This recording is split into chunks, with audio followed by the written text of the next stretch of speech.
PBL? What is that? Well, PBL is a learning approach. At Stenden University, real-life professional problems serve as the point of departure for your learning process. It is called problem-based learning, thus PBL. Most of the time, you'll be studying at our school. Very often, you won't study within a class, but in a group. Your group consists of about 12 fellow students. In turns, you'll be the chairperson, the minute maker or secretary, the board writer, or a regular group member. A teacher facilitates the PBL session. In PBL, he is not called a teacher, but a tutor. Every week, you'll be working together on various problems. So, learning in PBL starts with a real-life problem from your future profession. And then, we're going to explain this to you now.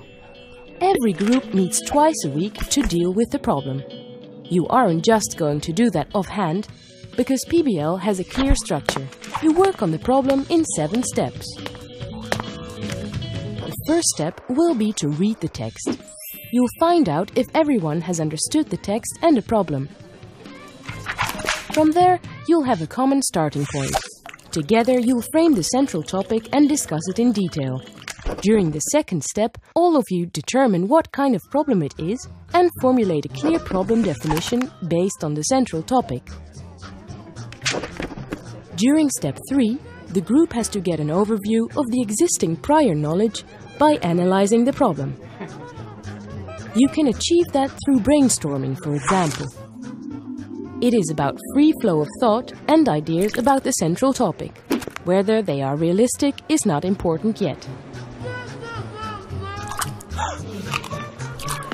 During the next step, step 4, you will arrange all the input in such a way so that a clear structure becomes visible.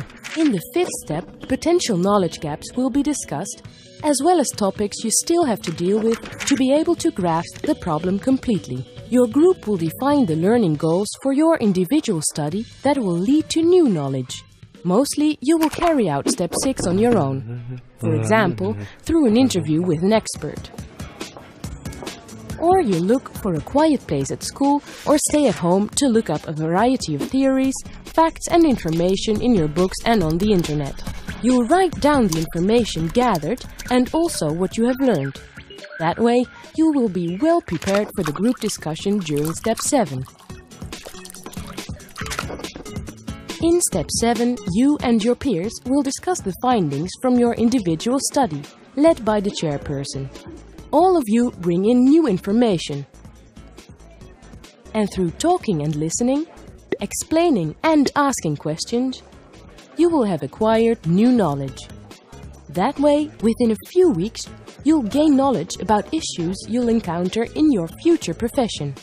In the same session after step 7, everyone begins reading up on a new problem, and your group starts afresh at step 1. That's how PBL works.